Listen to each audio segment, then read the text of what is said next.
The thesis of the Shock Doctrine is that we've been sold a fairy tale about how these radical policies have swept the globe. That they haven't swept the globe on the backs of freedom and democracy, but they have needed shocks, they have needed crises, they have needed states of emergencies. Milton Friedman understood the utility of crisis. Only a crisis, actual or perceived, produces real change. When that crisis occurs, the actions that are taken depend on the ideas that are lying around.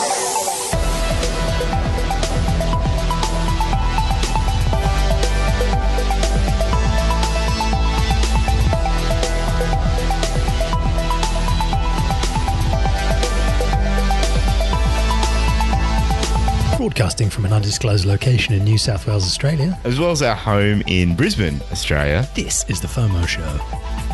I'm Matt. And I'm Joe. And this is a fortnightly podcast where we talk about the exciting ideas changing the world today and what might change the world tomorrow. We'll help you stay across what's going on so you don't get the fear of missing out. You can find us at FOMO.show or by searching for the FOMO Show on your platform of choice. As always, everything in the show's in the show notes, links to the stuff we talk about and timestamps the relevant parts so you can always skip ahead or find it later. This episode, we're going to be discussing a whole bunch of the coronavirus fallout. Yeah, financial implications, social implications, and the technological implications. And as usual, this will have our normal FOMO Show spin in it, so hopefully it won't be like any of the other stuff that's been out there. I mean, we're definitely not sending out an email to all of our listeners with our COVID-19 response policy. So please don't turn it off.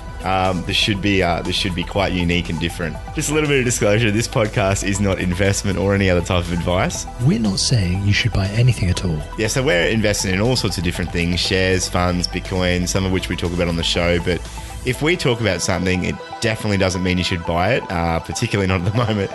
So do your research, never invest more than you can afford to lose, and avoid the fear of missing out. So, Joe, the world's gone a little bit crazy, and I know that you've had a really interesting couple of weeks. So what have you been up to? Yeah, so they shut down the border between Queensland and New South Wales in Australia. So I decided that I was going to bail across the border to the middle of the countryside to ride out the craziness in town because, it's just annoying me being there. It's very cramped and stuff. I was a little bit jealous. Yeah, like we talked about going out to our farm, but you know it's a lot hard. Like we've got a little family now, and it was just going to be a bit too hard. So yeah, mate, I was super stoked for you that you could do that, and you took all your toilet paper out with you. You took all your hand sanitizer and your masks, and you've set that up in the underground bunker out there now. Yes, so I am now an official refugee from. I literally got in the day before the border closed. But yeah, spare a thought for Mrs. Joe, who, I say my girlfriend, who I left in Brisbane, poor thing. High and dry. So, no, that was actually a really tough decision to make. But yeah. Isn't it weird, mate? Like what a time we live in where in a country like Australia, like where the borders have really only ever been like an imaginary line, like they don't really mean much.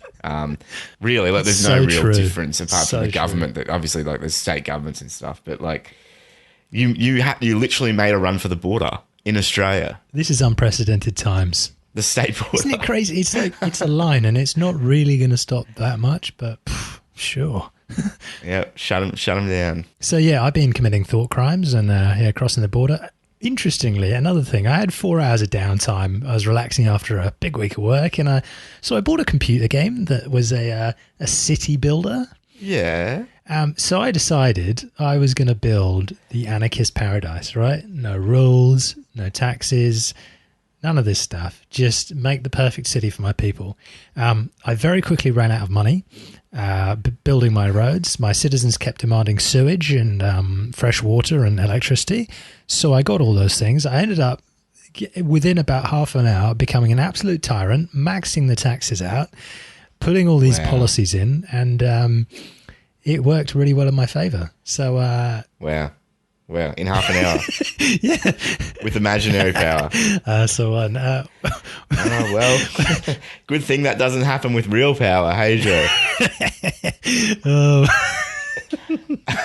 Anyway, what have you been up to? Mate, yeah, I've been like remaining in I guess a little island of calm here in suburban Brisbane. We've got our. I mean, like I've mentioned previously, like I went and just bought a whole bunch of stuff way before any of the panic set in. So we've got plenty of supplies here, and I don't think I've been out of our little house area for at least a week. I bought some. I ordered some like resistance band workout equipment. So I've just been using that to stay fit. That's actually working surprisingly well. Getting out in the sun and doing that. It's great. We've been ordering produce from like a local farmer's market. They just deliver it every week. It's all, so we got all our fresh stuff. We got so much like long life stuff that we haven't really had a need to go out much. Awesome. And yeah, we're just we get out in our backyard every day and do things. And like obviously I've actually still been really busy, which has been good. Yeah, you've had some strange things going on there. What's been happening there? Yeah, so I've had a phone for like the last 4 years, and it's gradually been dying a slow and painful death. And I knew that I had two options, like either I factory reset the phone and start from scratch, or I could get something new. And I've got this like big pink line down the phone too, which has been there for like 2 years. So it was I made the call and said, look, I'm going to get a new phone. So but what I wanted to do with this new phone was to not just stick with the standard Android installation that was on it. There's a new privacy operating system that's been, it's all open source. It's been being worked on for about 2 years now. It was called ELO, and they've just changed the name to E, and it's like a /E and then a /. It's really weird naming, but they've put together a great little operating system. So I bought the phone and I spent probably 2 days getting this thing fully set up. And the reason it took me so long was because I followed the wrong guide when I got the phone, which was not great. But once I kind of worked it out at like 2 a.m. what I'd done wrong, then I got it all set up pretty quickly. So put this privacy operating system on it, and the great thing is like it's completely Google free. Wow. So it's just like the open source parts of Android are all in there, and you load it up, and like basically nothing has permissions, and the only thing that are installed on it are like open source applications and an open source app store. Awesome. And from there you basically build out the phone like you want, and mate, super responsive, super fast. I've just been like every day to my wife, I've just been saying I'm just so happy with this phone because like I know that nothing's being sent out of my phone that I'm not approving. I know that like my webcam and my little camera and my mic aren't spying on me. Yeah, so look, and the setup, once I like got past my mistake, the setup was relatively painless, and they're actually working on like a great installer now too that'll make it even easier. So massive props to the ELO project. We'll put the link in the show notes, but I'm just like so happy to have like a private and secure phone that I can still basically run all my apps on. That is awesome. Which is brilliant. So yeah, how good. Cool. And how's work been? Yeah, it's been strange, mate. Like, so we'll cover some of the things that have happened over the last couple of weeks, I guess, later on. But yeah, just a lot of clients looking for guidance in their own unique situations. Everyone's got different situations. Some clients are obviously having a pretty significant downturn at the moment. Issues with their leases because, they're paying very large leases but not getting the money in.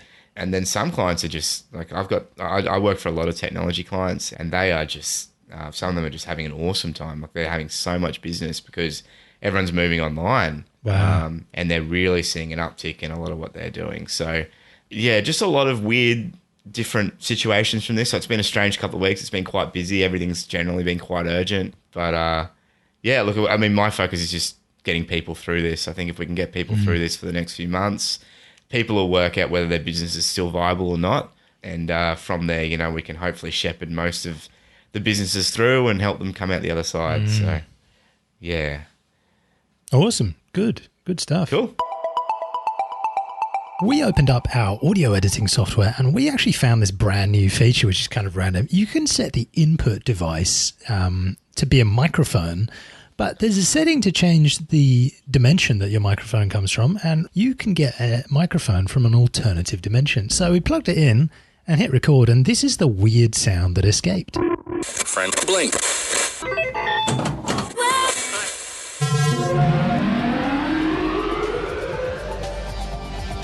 Welcome to this week's FOMO show. We're just going to jump right into it. We've got an important discussion for you today. This virus is something we should absolutely be panicking about. Just stay inside, don't leave. Even if your house is on fire, stay inside. Now, it's really important to say that, look, if you leave, you will kill someone. Going outside your house will result in someone dying. So the question we'd ask you from the caring staff here at the FOMO show is, do you want to be a murderer? Didn't think so. No, neither do we. So you should just stay inside. Yeah, Simple. I've been reporting on my neighbours' every movement to the police. I'm pretty suspicious that they're an asymptomatic carrier of this virus. So, yeah, I've set up drone surveillance to watch their every move, and neighbourhood watch is on speed dial. Yeah, look, and like I'm kind of wishing that Joe, like I was in the UK where you're from, because over there they can be detained for being. Anyone can be detained for being suspected of being infected. They can be dragged away to police. Some great accommodation. Or even if you're a lone paddleboarder in Los Angeles, apparently you can now get arrested by water police because that's unnecessary travel. Yeah, well, I mean, it is completely. I mean, there's a big risk of you spreading the virus out there in the Pacific Ocean. Yeah. So I'm fully on board with the wonderful work that the water police over there in LA are doing, and I think they really should keep it up. I feel a lot safer, even over here in Australia. Now, it's important to all of our listeners should know there's reliable and trustworthy information coming from authorities, as you'd expect. Yeah, look, I've downloaded the official government app to get the most up-to-date information to keep me really calm and informed. I feel like that's exactly what I need. Yeah, I know we wouldn't normally say this, but this isn't a normal situation, so it's time to abandon our belief in individual privacy. Because look, this virus is killing millions of people, so we have to do some really important things. Firstly, we've got to track everyone's real-time location. It's the only way to iron the bulge. Yeah, look, I'm just glad we've had Google refining this tracking stuff for years, and I think we really should be thinking about just installing mass Google apps on our phone. I mean, I've just redone my phone. I put a stock Android install on it now that maybe cut out a few of those Google apps, but I'm now going back through and installing everything I possibly can from Google, including all their safety apps, because I think that's really important for us to make sure that we can be appropriately surveilled for our own safety. Yeah, absolutely. You can't be trusted. I mean, yeah, the good thing we got the World Health Organization here, the beacon of hope on the hill. That's good. It's good that we've got such strong, resolute leaders at the top. I mean, the data we're working on is rock solid. I mean, you can compare one country to another. It's just as simple as apples to airplanes, really. They both start with an A. Data's solid. Yeah, and look, it's just great that governments have thrown together multi-thousand-page documents overnight with life-saving financial packages. I mean, that seems like a completely reasonable, and I'm very trusting that there won't be anything bad inside. I mean, I have full faith in our public officials that they will not use this crisis for any kind of advantage or to slip in any kind of legislation that could be bad for us. Absolutely. Yeah. It's so good, so strong. Yeah. Yeah, and look, one other thing I would say too, I'm just really glad that we can print money in situations like this. I think without the ability for governments to print money, just throw money at the problem. That's what we need to do. In such a bad position. Yeah, exactly. I mean, that's worked for the entirety of human history, and I think it's going to be really, really positive for us as citizens that so much money is being printed so quickly.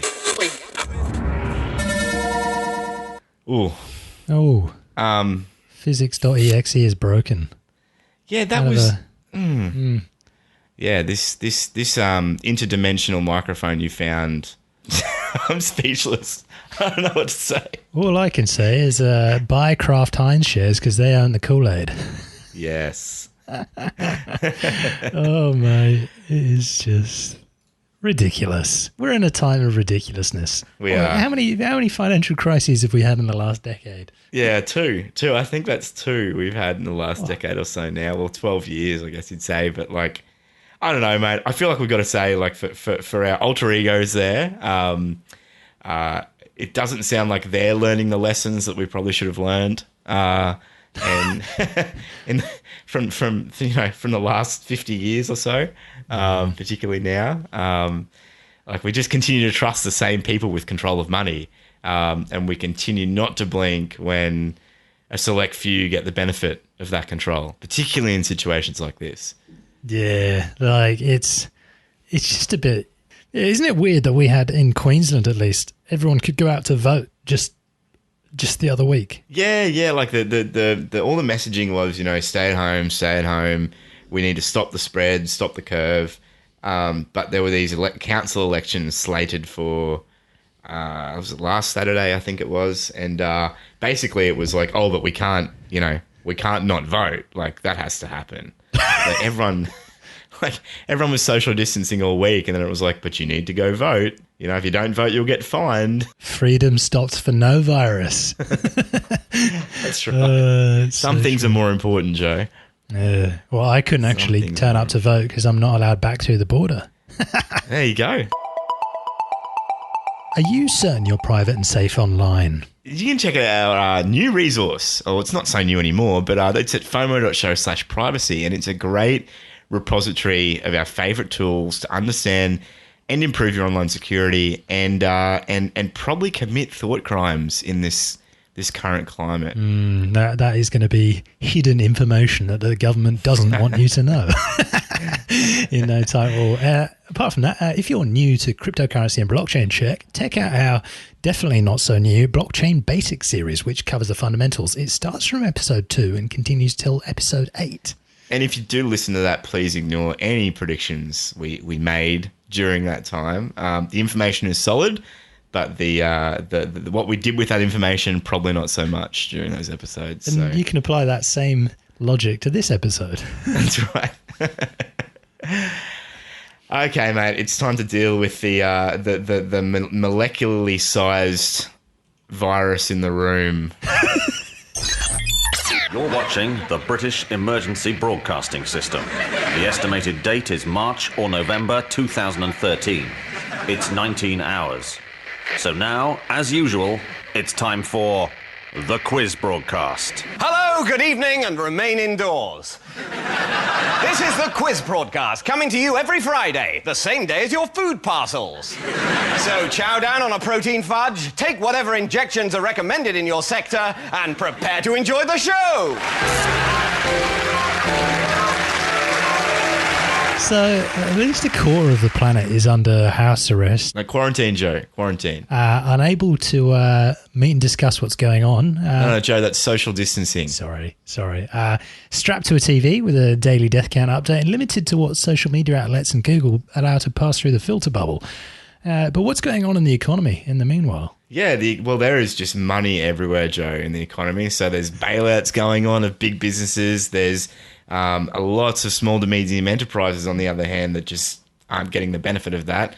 There's been a $2 trillion stimulus package announced by I think that's the first tranche too. I think altogether it ends up being something like $6 trillion for America, and it includes $1,200 to every American earning less than $75,000 per year. Yeah, the kicker is I think it's something like $18,000 or $17,000 is being spent for every American, and they're getting a tiny amount of it. But look, it's a payday for big businesses. I mean, you've seen some major businesses that are being talked about getting bailed out, like Boeing's one of them. Here's an interesting one. United Airlines, right? They were going to get this $25 billion bailout. After they pressured employees to push for this bailout, then they were just like, oh, we're going to end up laying off a bunch of our staff. Wow, so some good dividends going to the shareholders of United Airlines. It's wild, yeah. We're just rewarding businesses with an awful financial position, hey? Yeah, look, it's funny, mate. I was looking through the list of businesses that were getting a lot of this bailout, and Boeing were one of them. And I think Lockheed Martin were another. And the more I looked down the list, the more I was like, hang on, this list feels familiar to me. And parts of it looked like was the list of major defense contractors for the United States. So I'm not sure if that has any bearing on who gets the benefit of these bailouts, but it's just very interesting to me. Suspicious. Yeah, so businesses are getting offered more loans and debt for a lot of the smaller businesses and medium businesses. So it just means more debt that they're taking on. Yep. Yeah, they'll have to pay for that debt in a lot of the ways that the stimulus package is working, and there's companies laying off a lot of staff. So in the US, 6.65 million have filed for unemployment the other week. That's like 4% of the working population. That is Joe. awful. That must be It must be awful being in one of those situations. I mean, I've got family members who've been furloughed, so that's like put on leave indefinitely. Yeah. But the UK government is actually paying 80% of furloughed workers' wage costs, which is going to cost a huge amount of money. And small businesses and the self-employed, they're getting absolutely wiped out around the world, and it's terrifying because imagine you're being told that your business isn't essential and you have to close it down, but you have to keep paying your staff. It's crazy. It's a strange position, man. There's seems to be all these knee-jerk policies coming out, or just things that like parts are getting benefits, others aren't. But the what it's looking like is it's looking like resembling a more and more just a giant socialist system where everyone's subsisting on government money. And look, Australia is. This is one that we've obviously watched happen. I mean, they've announced a $300 billion package. What? Okay, I haven't been paying attention closely enough. Huge package. So they've announced $1,500 per fortnight for people who are like looking for jobs on the job seeker payment, they call it, and also people who've basically like either been furloughed themselves, like stood down, or have lost their jobs. They've also said that so like similar to what the British government is doing, I think. The government have also come out and said that statutory demands, which is basically like if you're a business or a person and you owe another business a lot of money, they can basically serve like what's called a statutory demand on you. And if you don't pay the money or take it up in court, they can then file that as like a default and use the court to enforce the demand. That's been basically the response for that time for that, I think, was like 14 days. And they've moved that out to 6 months. And they've also said that, that's like a huge move out. They've also said that directors of companies here, they're giving like an amnesty for insolvent trading for 6 months. Wait, does that mean you can trade when you're completely dead? Yeah, when you're so like at the moment in Australia, if you're a company, you've got a duty not to trade insolvent, which means like basically like if you got no cash in the bank and you owe money, that's basically you're insolvent. You're not actually solvent. Right. And they've said, okay, for the next 6 months, we'd prefer you didn't, but we're not going to do anything. We're not going to like commence any action against you for doing that. Wow. Which is pretty crazy because that's like probably one of the most scary duties you have as a director of a company here in Australia. So does this mean that you can just put your business in an even worse position if you're trading insolvent, or does it give you the opportunity to get out of it as well? Basically to get out of it, and because if you're still trading insolvent in 6 months, then you'll need to file for insolvency. Right. But I think it's just to let people kind of let the dust settle, right. Not worry about their duties, maybe see what it's like in 3 months and then make a decision. So that one I'm actually not like that one. I think is from one perspective is a very good idea, right. Because it kind of gives people a bit of an amnesty. I mean, obviously, there's a lot of room for abuse there as well, but no, that makes sense. Yeah, right, cool. Yeah. They've done other things like they've ordered that certain loans be frozen. Health insurance aren't allowed to increase their premiums this year. Nice. There's access to early tax rebates as well. So, that's some of the stuff, but a lot of it is just stimulus all over the place. Like, I think sole traders and other businesses can get access to up to $100,000 of kind of like assistance money, depending on how bad things are. And I'm not sure. I haven't actually looked into the strings attached to that just yet. There's a fair amount going on here in Australia. Wow! So all this is just paid by more debt? Debt and money printing. Yeah, I mean, I think our government has kind of given up on the illusion that everything is paid for by debt, and they've just essentially given the Reserve Bank authority to just start firing up the digital money printing machines. Wow, let her rip. Yeah. So how big is this compared to what some of the other countries are doing? Yeah, this is a scary thing for Australia. Like, this is, from what I saw, this was the 5th to 6th largest stimulus announced in the world, like by monetary amounts. So, It's bigger than a lot of other countries with much larger GDPs. That's terrifying. Which is crazy It for a suggests country we're in a of 25 pretty million. bad position financially if that's what we're doing. Yeah. Yeah. Yeah, one thing that I did see is that, you're allowed to withdraw $10,000 from your superannuation, which is like your pension, if you're not from Australia, in the next couple of quarters, which is basically, some people, it makes sense. If you're unable to pay your rent and stuff like that, then, it gives you access to extra cash. In another way, you're actually robbing yourself of that future earnings of it, which is kind of scary in the other ways. But there is... And you could put it in Bitcoin, of course, but yeah, it's going to be interesting to see what people do with that. I mean, we're talking internally here in our household for what we do with that because, I mean, I'm a lot more confident in the long-term viability of Bitcoin than the Australian dollar. So at the moment, with everything that's going on, so yeah, mate, it's an interesting one. But as part of that too, our wonderful treasurer has been given blanket power. So Parliament's shut down for 5 months, so Parliament won't pass any laws. Cabinet can still meet and do some things, but our treasurer has been given blanket power to basically do whatever he wants with $50 billion over the next 5 months from July 1. Yeah. Wow. So previously that was $1.1 billion. So it's basically like 50 times the previous like discretionary spending budget. Just, the moral of the story is don't ever let a good crisis go to waste. Far out. That is insane. It's like, wow. They just chuck him a bit of money and say, we'll leave you to it and go on holiday. Yeah. Holy. Sheesh. That's some crazy stuff that they've been putting through here. It's pretty much lunacy here. I think we're slowly becoming unhinged. And there's just money appearing all over the place, mate. It's just materializing everywhere. So we were talking last episode about how they often bring in capital controls to stop the flight of money abroad. But I thought it's brilliant that you can't. There's no need to block people taking money out of ATMs if A, people are terrified of cash, and B, you're not allowed to leave your house. Yeah. Yeah. You don't. It's just crazy.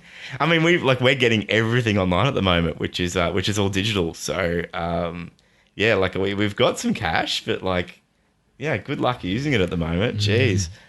Yeah. Well, let's talk a little bit further afield. We're just going to go through a couple of the other bits of fallout that are worth noting. The European Union is really starting to fall apart at the seams.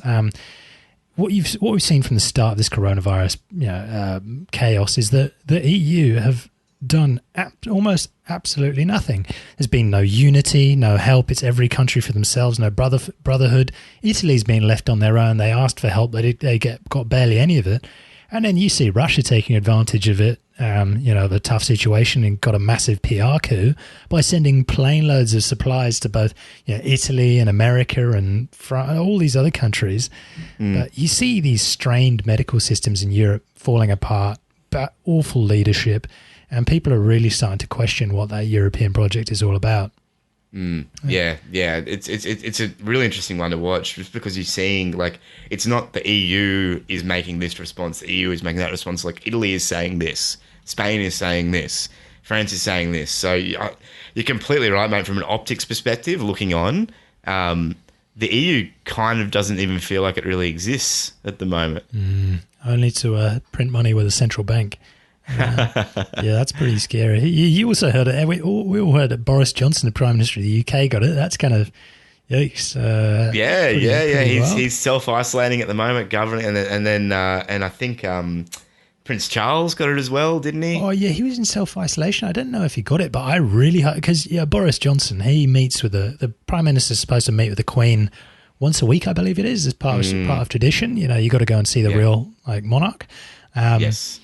But then, I really hope he didn't infect her, because, he's politically toast if he did infect the Queen. But secondly, we'd have to get a whole load of new stamps, new banknotes, and that's not what I want right now, to be honest.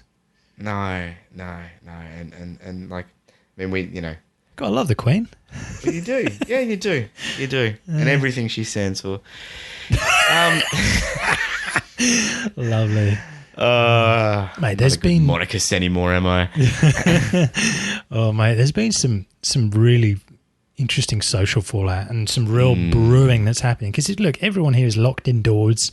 Most people are locked indoors unless you're a freedom-loving person and breaking the rules. But yeah, Shame on you. it's true. I mean, you got real potential increases in depression and suicide, not just from the lockdowns and cabin fever and the civil unrest that comes with that, but also you see that during financial crises and times like that, depression rates are massive and they shoot through the roof, and suicide rates go up, drug abuse goes up, and even just a less of a problem than people committing suicide. But you've got think of all the people who've got their children at home and they're trying to work. I can do my work, but imagine having kids running around at the same time. How are you feeling in that situation? I mean, I'm fine. I think because our little one isn't old enough to run in on her own bat yet. I mean, I do take care of her a fair bit in here when I want to give my wife a break, and she'll just play, and then eventually she'll kind of want to do things with me, and then I'll either stop and do stuff with her, or I'll take her back out to my wife. But I have been on a few conference calls this week where like other guys have been at home and then their kids have come in, and I don't know. Like I think some people are coping better than others. I think some people's kids are kind of a bit better behaved than others, I think. And I guess it also comes down to if your kids can speak and talk and ask why.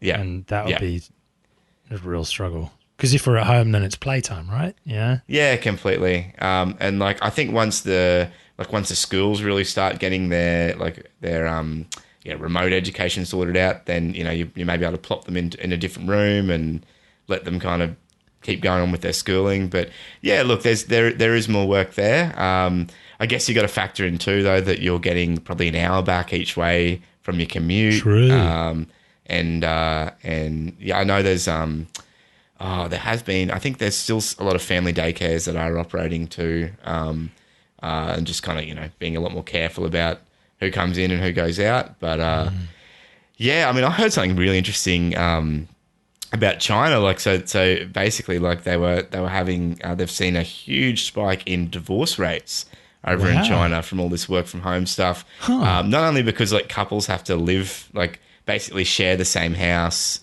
So you think about like a couple that works a lot, right? Yeah. They're out working all the time, Monday to Friday, Saturday, Sunday they kind of go out with friends, don't spend a lot of time at home apart from at night time, and all of a sudden they've got to spend all their time at home with each other all the time. For some couples that sounds great, but for other couples it sounds like it's put a lot of strain on their relationship. And there's actually been a lot of like allegations of infidelity and all sorts of stuff that's gone on over in China. Wow. Just because the patterns of behavior have changed so much, and it's hard. Like if you're someone that's engaging in that kind of thing, like you can't kind of talk discreetly with these people like you normally would, and so it's been some really interesting side effects from a lot of this work from home stuff. But I wonder what's going to go on with this whole cabin fever thing, because I don't know. My house in Brisbane is tiny, so I'm out in the country now, so you wouldn't even know there's a virus going on being out here. But I wonder what will happen when some people who are locked inside, who aren't allowed to go to work because they're from a non-essential business, how long they're going to be happy to sit at home until they're just going to be like, look, I want to just go to work and make money, so I don't care if I get the virus. I just want to make an income. You wonder how long it'll be until that kicks in, if at all. Yeah, and then how that will be policed with all these new standards, and what people's when do people just get that desperate that they, or full of cabin fever that they just decide to go out and stuff the consequences. So. Yeah, it's a really interesting one. It's like pretty unprecedented for all of us. There's now countries I saw talking about the restrictions on movement applying into next year. What? Yeah. Where was it? Was it Denmark or Sweden or somewhere? Anyway, Sweden, they were talking about maybe in Finland or Denmark or somewhere like that. Somewhere up in the Scandinavian region, I think, which kind of raised my eyebrows because. Yeah, like we've been saying for a while that it's once these powers are granted, it's a bit of a slippery slope, like it's easier to get people to do this again. and to not relax all of the standards that they've set.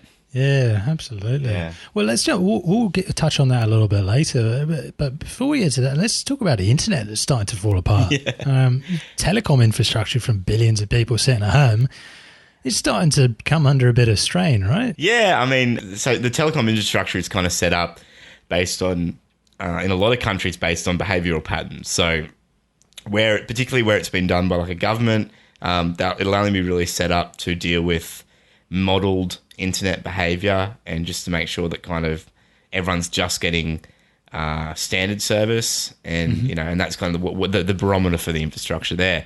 But of course, everyone's at home now a lot more. Everyone's streaming a lot more Netflix and Amazon Prime, and some places have really, really started to struggle under the weight, including Europe. Yeah, so Netflix, Google, Apple, Amazon, they've begun to restrict HD video streaming to reduce the data usage in Europe. Yeah, and look, in Australia, I mean, we've had this NBN, National Broadband Network, that's been built, and like, it was so funny, mate. Within like 1 or 2 days after everyone started working from home a lot more, there were all these articles popping up on Aussie media, basically about like the complaints across the various areas with the state of Aussie broadband.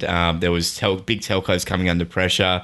There was even a site that like put out a pretty funny satire right into it, just like at the start of the crisis. The headline was, "Working from home called off after nation experiences an hour of the national broadband network." And they said workers across Australia have today decided to just brave the coronavirus and head into work after declaring it couldn't be worse than spending the next 2 months relying on the absolutely awful national broadband network. Yeah, it's been absolutely insane. I mean, you've seen a lot of these telecoms firms, they've closed call centres internationally because of the virus, which means call wait times are up. Plus, on top of that, the complaints are up. I mean, for example, my girlfriend, she's just moved into an apartment, been waiting 2 weeks for internet, which she's already paid for and they've already billed her. Can't get through to complaints, can't get through to support, can't get through to anyone. She's been waiting weeks and they've sent multiple contacts. Just needs to be connected to be able to use the internet for work. Yeah. And it's all over the place. And there's the ombudsman who kind of like facilitates all the complaints and keeps telcos in check. They've extended twice now, and I think they're going to do it again, complaint like waiting period requirements essentially. So like telcos have gone from having 5 days to deal with a complaint out to 15 days. Wow. Yeah. Wow.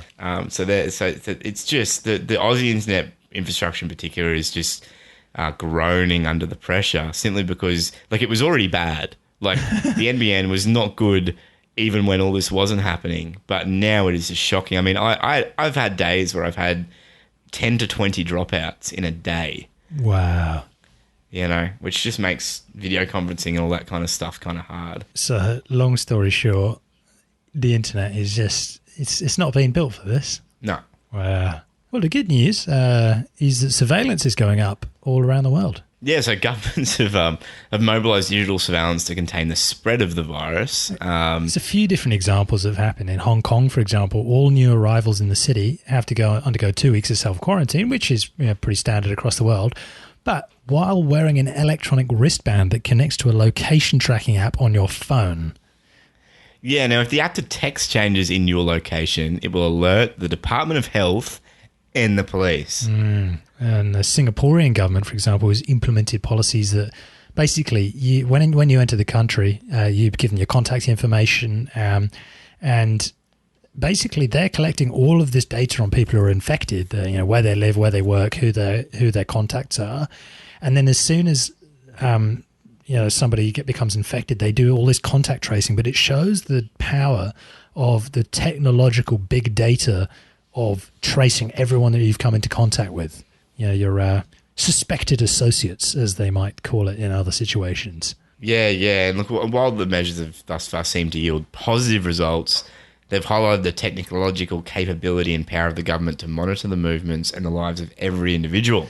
Let's look at China. They already had one of the best surveillance states in the world, and now it's just even more surveillance and more lockdowns. And good luck if you're a Uyghur. Yeah, no, it's gone to the next level there, and I mean, like it seems like we're all following the blueprint a couple of months later for what China was doing in response to the virus. So, look, even Israel and Iran have also been deploying surveillance technologies in their cities as well. Yeah, Israel turned on their mobile phone tracking to track that down, and yeah. Look, MIT had a really foreboding piece that came out just recently, which was basically saying that we're not going back to normal after this. Yeah. Now, MIT don't usually do any sort of clickbait and stuff like that, but they were saying, look, get ready for regular quarantines, like when we all go back to work and stuff, the virus will start kicking around again, and then we're going to have pockets of these things. So every now and then we're going to have to go into quarantine a few times a year, more surveillance, which isn't going to come back forever. Now, and that's coming out of MIT and MIT's technology review, and it's quite a strange world we live in, and that's before we even talk about the proper economic fallout. That's to sum that sort of stuff up. Yeah, because I mean, this is very likely to be a depression. I mean, we're getting into what's this, like the second or third month now where the virus has really been kicking around hard. Yep. And it still doesn't feel like it's even properly arrived yet in many countries. And so like supermarkets are moving to essential goods, imported food prices are going up, jobs are on hold. I mean, all the markers are there for like a prolonged depression. Yeah, home buying demand is going down, financial liabilities are going up for company directors, debt delinquencies going up from both businesses and people. If people can't pay their mortgages or their car debt or their string of houses that they own, good luck banks is what I say. Is well, not that they need it, but I mean, yeah, this is the global financial crisis, but done properly. We've done a good job this time. Yeah. Wow. Well, nothing really got fixed last time. That was the problem, like that. And I mean, well, what did we try and do saying last it for time? a long time. Oh, we just threw some money at it, and then that was about it. Yeah. And what were you saying the solution was this time? I mean, the US just bailed out a few banks, and motor companies, and let other ones fail, and that was about it. Yeah. Yeah. So what were you suggesting that we should do in the long and short? Well, I mean, for me, like what we're looking at is like, okay, so this is a bit of a trend now, and our country's printing a bunch of money. They're like the US are printing a bunch of money. Everyone's printing a bunch of money. For us, we're looking at, okay, well, what's going to hold its value over the longer term, and that seems to be historically gold, silver, and now Bitcoin. And it's important to note physical gold and silver, if it's anything, because the amount of gold and silver on the market is completely different to the amount of physical gold. It might be easy to buy silver on the digital market, online, and have a note that says somebody has your silver in a safe, but you're going to find it's very difficult to buy gold and silver in shops and physical gold and silver. So that's the stuff that's got some real value to it. Yep. Yep, completely. And you don't know what the solvency of those companies that are acting as custodians is either, particularly at the moment. So just remember the creditors always have priority. Wow. But, the solution to all of this is let's print more money, because it worked last time, so why wouldn't it work this time? Yeah, mate, there's a great meme floating around the internet at the moment with like one of the meme characters just going brrr, like just spinning up the money printers. Yeah. And that's what's going on. Yeah. That's exactly what's going on. We'll put a link to one of them. Yeah, there was a great organization called the Memetic Institute. They made a website called burr.money, which basically you can just drag a slider and just get the money printers going higher. They also made a virtual Federal Reserve game online where you basically become the head of the Federal Reserve and get to print as much money as you want, which is another project of theirs, which is kind of entertaining. But there was a really interesting headline that came out of the Babylon Bee. They used to be a satirical news organization. They're now just a news organization. Their headline: toilet paper crisis solved as government prints trillions of fresh soft dollar bills. Yeah, it's a good look. If you're not listening, reading the Babylon Bee, it's really worth it. They've got so many good things coming out at the moment. Like, they're really a reverent look at everything that's going on. but yeah, it just speaks to the state of the money. And I actually saw a really funny one as well. Like if you're looking for a bit of a lighthearted look at the situation with an Aussie spin in it. So Steve Irwin's son, I think his name is it Rob? He did a video just a couple of days ago because they're on lockdown in the Australia Zoo at the moment. So like him and his family have basically got this whole zoo, which has no guests in it at the moment, to do stuff in. And he goes searching for some rare species, and he finds a roll of toilet paper and and some hand sanitizer. It's just brilliant. Like he was only like 1 or 2, I think, when Steve passed away, but like he's just got so much of his dad that it'll give you a really, really big smile. Oh mate, please do find a link on that, man. I'll find a link for that one, put it in the show notes. Yeah, long story short, debt is going up, which is kind of scary. And Peter Schiff, the big gold bug's been saying, he reckons he wrote a book before the previous financial crisis on the big financial crisis that would one day happen. Or when the last crisis happened, he said, look, this isn't it. He's been saying the last few weeks, he's saying this is the crash that he's been talking about. So take his opinion for what it is. He also thinks Bitcoin is pointless, but you can see why that is, because he's not a big technology person, but yeah. He's running a gold company as well. Yeah, it's true that. But fascinating. He's got some really fascinating insights though. Even if you disagree with him on Bitcoin, he's been podcasting almost daily the last few weeks. So yeah, fascinating stuff from him. Yeah. Isn't it just weird we keep talking about digital cash and digital currency coming in? Yeah. Yeah. It's been something that's been a real hot topic. It looks like the cashless society is coming here pretty quick. Well, let's look at some of the positive, heartwarming bits of news out of this coronavirus. What are some of the good things that have come out of this thus far? So big thing is that's just bringing a real big smile to our faces is that people are starting to learn how money is actually made in our current system. Yeah, people are just openly questioning the idea of printing money. I've seen so many comments saying, why should I pay tax if the government can just print money? Yeah, and look, I think this is it's a great question, and it's a question I think that all started us on this journey into getting into things like Bitcoin. And I think it's great for stuff like Bitcoin. I mean, smart people are going to be researching how money actually works, and then at the end of it, they're going to go, so wait, like you're telling me what I've been storing most of my value in can be printed into crazy inflation. On the command of like a few unelected officials, okay, well that's not great. So where else should I put it? Like, is there money that doesn't have that? Like, is there something else? And invariably they'll find their way to something like Bitcoin.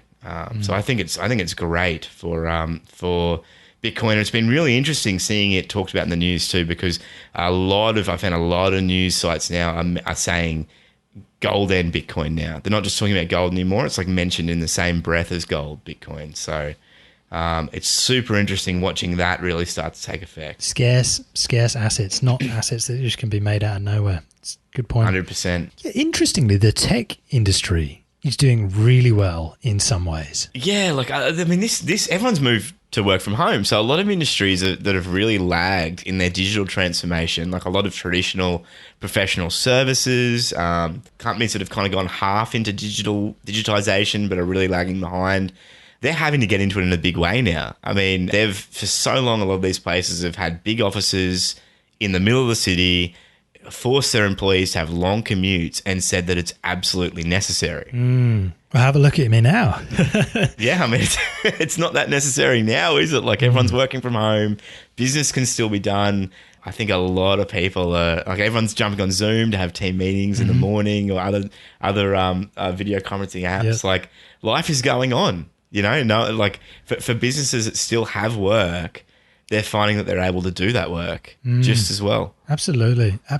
Really well said. I mean, I'm 1,000 kilometers away from my office right now. Well, actually over 1,000 kilometers. Still able to do my meetings, still able to do my work. Pretty wild. You're probably actually able to do it better in a lot of ways too, hey? There's fewer distractions, and I've got a cat always closer by. So, yeah, it's pretty good. And then if I need to, I can just go for a stroll and then come back and get back to it. Yep. Yeah. So, yeah, I think you're right. Like this will permanently change how we work to various different degrees. especially for us in the service industry, I should say. Completely, yeah. I think it's going to be a lot harder to tell your employees, if you're in services, that they need to come into work 5 days a week, just to sit at their office and work at a computer, just like they've been doing and just like they've been doing remotely. I mean, like something people are going to ask is like, shouldn't we just be able to do this over video? So yeah, businesses will be able to, I guess, reevaluate a lot of the traditional high, like operational expenditures that they've had, like, you know, leases, printing, parking. And they'll be saying, do we really need an office in the middle of the city? What benefit do we get from that? Which is pretty wild. And I guess conversely, that also means that, you know, businesses like restaurants and cafes and stuff like that may actually be inversely affected, where instead of, you know, booming in this, it's actually going to be a bit more of a struggle, but because there will be fewer people maybe going into the cities. I don't know if I'm stretching that one out. No. I think you're right. I mean, I've got some clients who do tech services in the restaurant industry, and they say a lot of their clients are really struggling. A lot of them are shutting down. Like, I think this will probably gut a lot of the restaurant industry, but at the same token, like, a lot of them have been moving to deliveries. Like, even there's this like city winery across from near the firm that I do a fair bit of work for, and they are now doing deliveries, you know, delivering wine and like fine dining meals to people. You know, and that would have just been unimaginable for a business like that a few months ago, but they're doing it to survive. So I think it may actually be a big move towards maybe restaurants also doing a lot more delivery and a lot less dining. What do you think is going to go in the health industry? Yeah, so health is really interesting. Like there is now a big push for what they're calling telehealth, which is essentially like not going into the hospital or the doctor's surgery or whatever, but doing it on the like via video conferencing. My wife does a lot of stuff in audio, and her organisation have said that they're moving, probably like over 50% of what they do to telehealth from all this, and that's gone from 0 to 50%. It's crazy. Like, a lot of doctors, I think, are going to do similar. Like, because if I'm a doctor, like, I'd much prefer my patients with symptoms I don't need to physically check, just to dial in, particularly if they're contagious, you know. And I think what you're actually going to see, and we'll touch on like some of the opportunities for companies a little bit further on, but like what you're probably going to see is like there might be new inexpensive diagnostic equipment that can do a lot of the stuff that doctors do for a standard checkup, like in your own home. So like particularly for elderly, like those computers you plug into cars. Yeah, completely. Like, if you're an elderly person and you know you're going to be going to the doctor like once every week or once every 2 weeks, and you know that they check your heart, they check your ears or your mouth or whatever, they check your pulse. You could build companies could build a relatively inexpensive piece of equipment to do a lot of those more menial tasks. And then all you need to do is just have an app where you send the results to your doctor at the start of your consultation. They look at it, they go, oh, I can see your heart rate is whatever over whatever. I can see your cholesterol's at this, or like your pulse is at whatever it is. And yeah, I think like be on the lookout for that kind of stuff, because then that makes a lot less that you actually have to physically check for a doctor. Wow. So that sounds like there's got to be a lot of changes coming up. So, but bottom line though, there's a massive silver lining for people who are making the most of the situation. You've seen, I read the story about a massage therapist who suddenly saw all their business drop, but they just started doing online classes. Here's how you can do stuff yourself. Things like that. So seeing how people shifted to that new paradigm, which is quite interesting. Yeah. I think a lot of people are going to find new ways to do their business, which are going to be more convenient for a lot of people. Yeah, it's going to really change things. I think it's doing a lot of the digital transformation we thought we'd have about 5 to 10 years ago. It's doing it now because people are forced to do it instead of just kind of keeping up with doing things the old way. And it's also probably going to mean a lot more time at home for parents, less time commuting, less burden on transport. There's a lot of positives once all this shakes out. Yeah. Absolutely. Virtual reality too. Yeah, you can virtually tour 500 plus museums and galleries from your couch. Google Arts and Culture have a collection of more than 500 different museums and galleries that you can visit virtually. So there you go. Yep. And it's also good, I think, that we're looking at healthcare stability, just back on the healthcare point. It's good that we're moving away from this whole just-in-time logistics stuff with no stockpiles. You know, we're discovering that, hold on, our country only has enough rice for the next 3 days. That's not good. Like, it's really good that we're starting to see as a country, and it's strange, but it takes the fire for you to start getting house insurance, you know? But it's good that we're starting to think, okay, well, maybe we should start, you know, it's good for agriculture as well. Maybe we should start producing more stuff nationally or shoring that up and putting more effort into that. Maybe we should start stockpiling things that are of national importance, like rice. Yep, completely. And that's going to be good for agriculture. I think it's good for people too. Like, I think it's a good mentality for, like, you shared last episode, the lady that would, you know, just buy little bits of extra things all the time. And I think that's probably just going to be a good practice for people going forward, just to make sure that they have a bit more in their cupboard so that they're not having to go out every few days to buy groceries. Absolutely. Absolutely. Well said. Cool. So it's kind of tying all this together then. We've covered a lot of ground. We just thought we'd kind of run through some of our thoughts on the whole overarching situation. So, Joe, first of all, what do you think? Like, what's your overall view on all this? Look, my view's pretty brutal, but I think we should let the big banks fail, let the big businesses fail, let businesses fail, let currencies fail. Don't bail things out. That's my idea, is that bailing out is just trying to come in and intervene in a business that couldn't last on its own, and that's not a good thing. You know, I think there's still tangible value underneath everything. If we let everything fail, I feel like we can recover faster. But if we, you know, I'm worried that if we're going to keep printing our way out of this, we're going to bring on more debt, kick the can down the road, and create an even bigger future failure. And it looks like that's what we're doing, but I'm worried just because there's tangible value underneath everything, you know. So, like, even if our currencies fail, right, there's still, you know, a car is still valuable because it takes you from A to B. You know, there's metal that still has value that you can make things with: petrol, food, websites, roads, anything that people do for work is still valuable. You know, maybe it's, you know, the currency could change or whatever, but I do feel there's still value in things. So we should just let businesses fail, because, you know, we can still trade and things like that. I think looking at these essential businesses, you know, in the shutdown, looking at those businesses that are still running, those are interesting investment opportunities. You know, it's businesses that are pretty systemically important, I guess you'd say. Yeah, I mean, this is showing what people rely on, isn't it? Like, this is showing the things that people still make sure they need. They still need food. They still need internet. They still, what else do they still need? Power. Water. Yeah. Rail transport. Yep. There's a lot of things that come into this where it's just like, those are the businesses. You know, the people who are like, they're not shutting down the factories for Coca-Cola because people still drink a lot of Coca-Cola as a regular beverage, you know, things like that.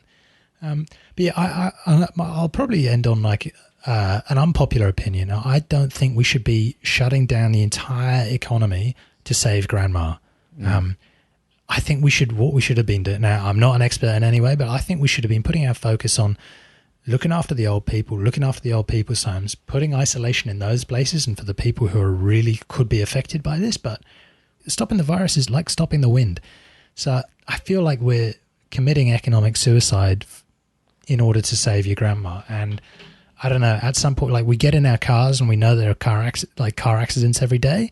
We don't ban driving. And I feel like, it's a bit of a weird one. I just worry that these emergency measures are going to last way too long. Yeah.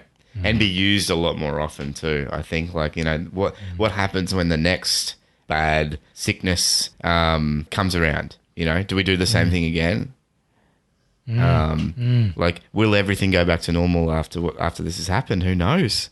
Like, it's really hard to say. So what are your thoughts on in summarising some of that? So I've got a friend called Cash, and he does a lot in capital markets, and he said some really, really interesting stuff to me that really made me stop and think about some of the wider implications of this. So he was basically saying that like short term, this is actually really good for the US dollar, Right. which makes no sense when you first think about it, because it's like, well, they're printing all this money. Like, how's this good for the US dollar? But like the US won't be immune, but like they've got the advantage of being the world's reserve currency, and there's not a lot of liquidity internationally. And what you're seeing with what's going on is that people are kind of retreating to what they know. And I know that like Russia and the other BRICS companies have been trying to kind of move people off the US dollars. But a lot of reserve banks are now basically buying up US dollars as a hedge. And that's what they generally do. Wow. And they're, like, similar with a lot of funds. So like, I think all money printing is bad, but they're probably going to be a little bit more insulated from the effects of the money printing internationally than a lot of other currencies are, because like all the other currencies that are printing money, like they're not anywhere near in demand as much worldwide. So they're effectively losing strength relative to the US dollars because there's not as much demand. So he was saying like that short term, that's actually like a good thing for the US. Long term, we're probably looking at like a prolonged period of stagflation in a lot of countries around the world. And it will probably end up catching up to the US at the end as well. But like, I mean, that's probably more a macroeconomic level. I mean, from a more micro level, particularly here in Australia, like some of the graphs are looking really scary. Like Australia has like the 5th or 6th biggest stimulation package in the world, like we mentioned before. But we don't have anywhere near that GDP comparative to a lot of other countries. Yeah. We've got like 25 million population. I'm not a fan of stimuluses. I think they've never worked to fix the underlying long-term issues. Like you were saying, mate, it only kicks the can further down the road, and it just makes each crisis worse. So like it's like you see these larger highs and larger lows, you know, like because before all this, we've got to remember like the Fed, the Aussie government, Japan's government, everyone was like feeding all this money into the stock exchange to keep things moving, you know, particularly the Fed. So it was like there were these massive highs, and now we're starting to see a massive low.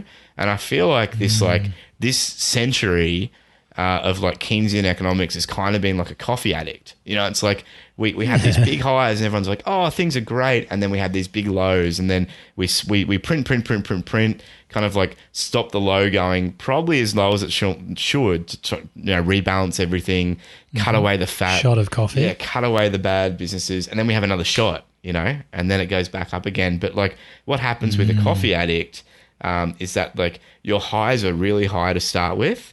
But then gradually, the more coffee you drink, it kind of comes further down until like your high is actually just like what your normal energy level was before you started drinking a lot of coffee. So you're saying our tolerance is up, so we're just drinking more coffee? Yeah, completely. But like our highs aren't as high each time anymore. You know, like the graph is, if you're drawing a band, like the band is sinking lower and lower and lower. Like if you're looking at like a whole society perspective. So there are some people who are getting very rich, but like from a general perspective, it looks like things are just getting worse and worse and worse for the general countries and the general population. So I think you're completely right, man. I think the correct response to this was to let everything self-correct, use this as an opportunity to trim away a lot of the bad business models. Because people say, and this is probably another unpopular opinion, people say, oh, you know, well, it's super bad that these businesses are failing and we can't have these things failing. But like, you know, it's not like the need is going away. It's not like there won't be other companies that grow up to serve that need. Yes, there might be some pain in the short term, but eventually other companies will start up that will serve those needs, because like nature abhors a vacuum, you know, and the vacuum that's left by one company will probably bring up another company that's going to be a lot more resilient and careful with how they build their company. Because the reason so many people are in trouble at the moment is because they've built their foundations on shaky soil. You know, they haven't built in margins. They haven't built in rainy day funds. They haven't been prudent with the amount of cash they keep in bank. They rely completely on loans, lines of credit, you know, everything basically being business as normal. And And that's not a way that you should be running a responsible business. You know, you should be prepared for the downturns as well as the good times. So, yeah, mate. I like, one thing I will say is like this $6 trillion stimulus that the US is talking about, like that, like I think as humans we have such a hard time comprehending how much money that is. And I heard someone say recently that if, I think it was Cortez that landed in Mexico with the conquistadors and went over to, you know, basically give the smallpox to all the Aztecs. Whoever it was, I'm forgetting the name of who actually landed there now. Fernando Cortez or someone. Anyway, that he burnt the boats. You know, like he landed his troops, burnt the boats, and said, "We got to take Mexico, and we're not going home until we do." If they, as well as the boats, burnt $20,000 worth US dollars every hour, so like they put all money in a pile, $20,000, burnt it, and then an hour later they put another $20,000 in a pile, burnt that, and basically did that from that point in history up until now. So like hundreds and hundreds of years, every hour, every day, every month, put 20 grand in a pile, burn it. It still wouldn't amount to $6 trillion. That's insane. Like it's an incomprehensible amount of money. I heard another example the other day. I can't remember who it was from, but they were basically comparing, you know, 1 trillion seconds versus 1 million seconds. And yeah, it was basically like if you took 1 million seconds, that's like 11 days. If you took 1 billion seconds, that's like 30, 31, 32 years. If you took 1 trillion seconds, that's like 31,000 years. Almost 32,000 years. It's like the difference between 1 million and 1 trillion is huge. Yeah. It's crazy. Just mind-boggling. We can't even wrap our heads around 1 trillion. Like 1 billion is hard enough, but $1 trillion is just phenomenal. Yeah, it's just impossible to rationalize. So that's all short-term stuff. Well, there's some long-term stuff in there, but like long-term, I think this is really good for Bitcoin. I think we're really seeing now a case for a self-sovereign store of value with proven scarcity, and that's what it was designed for. Like it was designed from the aftermath of the last GFC, and now I think it's really coming into its own. Every other form of currency is being diluted like crazy. I do think that we may take advantage of this superannuation release here in Australia and just buy some Bitcoin with it. You know, we may buy some gold as well. But I'm just looking for like stores of value at the moment where I know, you know, the money isn't going to be diluted, because fiat, like our national currencies, are rapidly devaluing at the moment. And like we've only seen like the start of the stimulus packages. Like who knows in 3 months' time, 6 months' time, what new stimulus measures are going to be brought in to print even more money and to, you know, help out even more. This could just be a trend from here on in. Sheesh. Yeah. So I think there's a lot that you can do. Like I think there's going to be a lot of opportunities. A lot of people make their money in the depressions rather than the boom times. I remember in January I started looking at some home fitness things because I could kind of see where it was going, and I was like, I just want to make sure I can, you know, stay fit here at home. And unfortunately, the place we live, it's kind of hard to get too much gear because we don't really have a good undercover space where we can store a lot of home gym equipment. So I just bought some more simple stuff. But I remember thinking, like, I can just see this industry is going to do really, really well once everyone, you know, if everyone has to stay home. And sure enough, if you look at the prices of home fitness equipment, if you can even find any that's still in sale at the moment, the prices have probably gone up. I was looking at like a pulley system that I looked at in January, and I think now it's like $200-300 more expensive. Like they've just jacked the price because, of course, all these people that go to the gym all the time have come home and they can't go to the gym anymore. So, you know, they don't just want to sit home. They don't want to lose all their gains. So they're trying to buy home fitness equipment. And the home fitness industry isn't set up for everyone to buy home fitness equipment at the same time. So I actually wish I'd found a company that a public listed company that did home fitness equipment, so I could have invested in it. But like I've been saying to people as well, like another one is like there's going to be so many opportunities for decentralized businesses as people get more and more used to doing things on video and working from home. Like I would not be surprised if a group of teachers get together, for example, and say, you know what, I'm sick of going into school now. Let's start a decentralized school, like kind of like a private school. We'll do some deals with some local sports clubs so kids can go and get involved in sports leagues and still get their physical education. But like we could run this thing, they'll be saying to each other, we could run this thing for a fraction of the cost of a full school. And give students probably more choice, give parents cheaper options for private schooling, and do most of it online, and that'll be a perfectly viable business model. Yeah, that's an awesome little insight there. Yeah, so good call. Oh mate, I think this is a time for, if people are thinking the right way, I think it's a massive opportunity for people to turn something really negative into something really positive and build some great things for people. Looking at how like it's got to be a little out of the box there, but how can you make what you do work better digitally? That's a very good point. I was thinking one of my friends is a mechanic. One of both of our friends is a mechanic. He's been put on lower hours, and just thinking like, how can you transform a business like an organization like that onto something digital? Whether it's is it sort of consulting with people over the phone? Is it having them hold their phone up and you can sort of diagnose in real time and sort of come up with solutions? Like how can you get that expertise of yours to other people without necessarily having to be there in person? But there are opportunities. Yeah, absolutely. Yeah, completely. Yeah, I think I'm just super pumped to see what people come up with. I reckon it's going to be a really interesting time. Yeah. We're going to do a whistle-stop tour of the crypto news and tech news from the last few weeks. Where do we start? Crypto news. Yeah, let's do it. And this one's huge. So Binance has bought CoinMarketCap. Yeah, so Binance just bought the top of the funnel, the largest crypto exchange by market volume. They bought CoinMarketCap, which is this popular data site. It was an undisclosed price, but the Changpeng Zhao, CZ, confirmed that it was Binance's biggest acquisition to date. Yeah, and he said that they've got more users than any other product in the crypto space. And they're not generating a lot of money, like they're just kind of like a listing site, but for them, I think it makes a lot of sense to add to their portfolio because it's kind of like the as you say, the top of the funnel. It's where users come in and start at. Yep. And that's a valuable platform for them.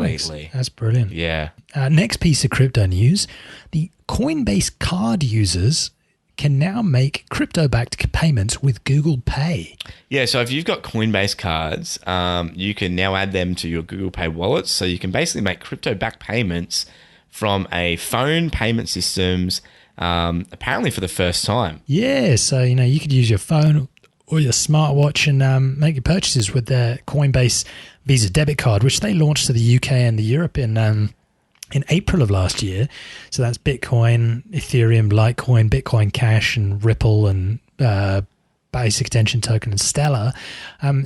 You can use all of those and basically pay in store, and Coinbase do the exchange for you. So you're still sort of spending in fiat money, but you're using your cryptocurrency to pay for that. So yeah, it's kind of interesting. It's going to open up to some more countries soon enough, but interestingly, you can use this Google Pay integration before your physical card arrives, which is the future of finance. Yeah, completely. Yeah, and that's what there's a company called Up here in Australia, a bank called Up, which we've covered before, and they do that, and it works brilliantly. Yeah.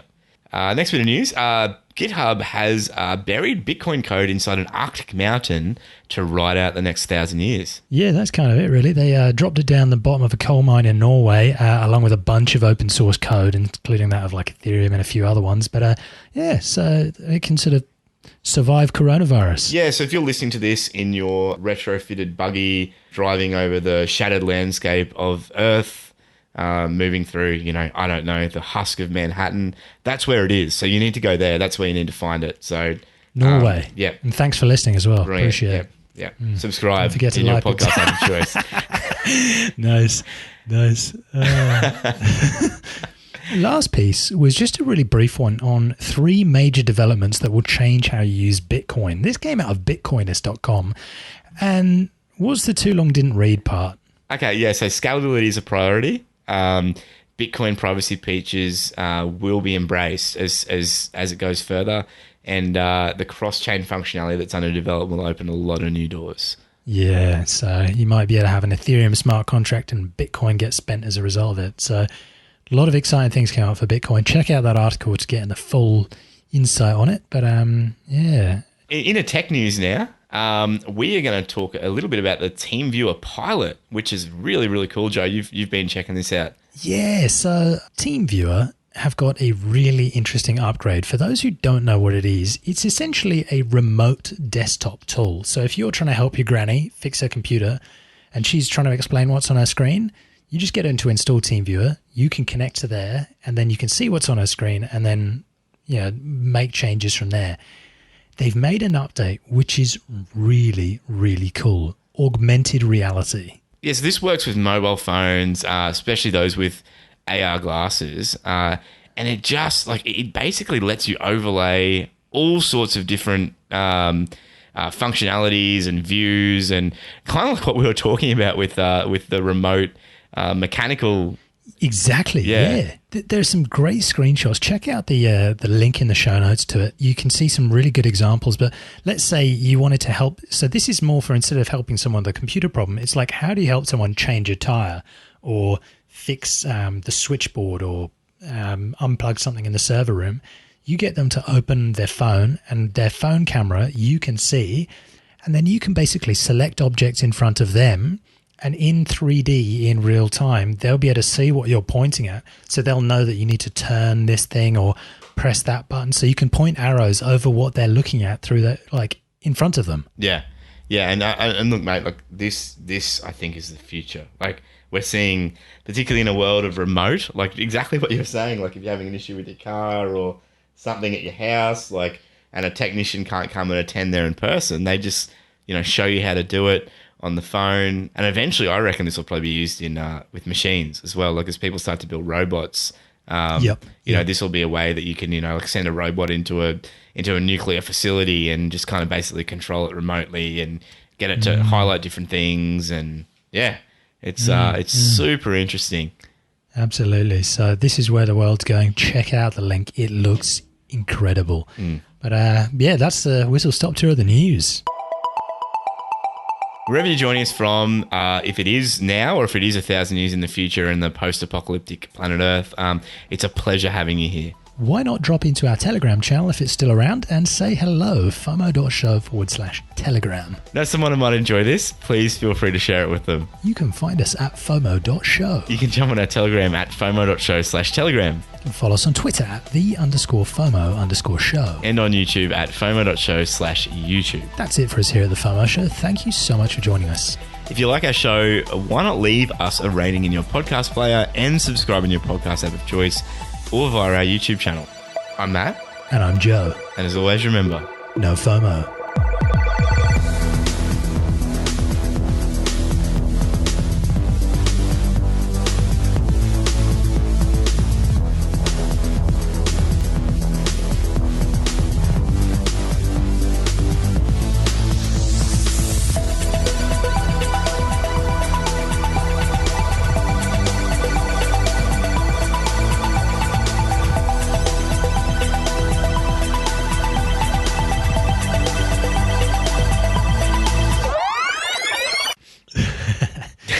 I got a bunch of intro clips, man. There were so many ideas, but it's sort of tricky because I'm wondering if I should go for serious or jokes. That Hagrid one was it was dark times, Harry, dark times. That one, or maybe just that kid's chin who's afraid of the big bad wolf. Or, I'm from the government and I'm here to help. But I did feel like the definition of the whole shock doctrine idea. I listened to the whole documentary the other week. I thought it was really good about how after a time of shock, you're more susceptible to change. Isn't it so hard when someone is saying really smart stuff and you agree with so much of it, but they haven't made those other leaps in other areas of their thinking? Yeah. Yeah, I really always find that hard. Yeah, like, you know, you'll see people talking about stuff, and you'll be like, oh, that is spot on. Like, who is this person? You'll read a bit about them, and you'll listen to some of their other stuff. Like, this is great. And then they'll say something, and you're like, we need to just what? keep printing money. Yeah. You're like, but you were talking about hard money a minute ago. Now it's Yeah. What? Yeah. It's like, but the government is essential, and you're like, wait a second, like, what? That GIF, you know, where he's like, wait, what? yeah. Brilliant. Oh, I'm sure there's stuff that you know, that we do similar. Like, we haven't fully. Yeah, it's so tough, man. Yeah. Very hard to be holistic in your viewpoints, I guess. Quite right. I usually find by the time I've come around to the edit, I already disagree with something I've said in the recording.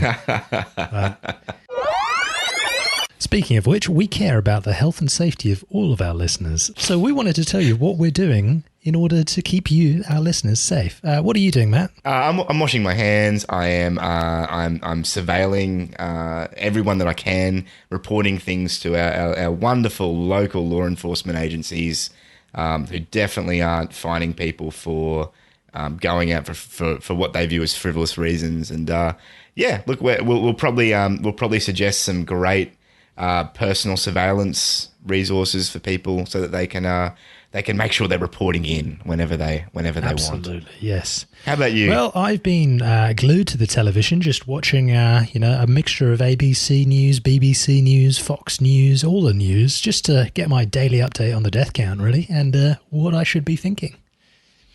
Great.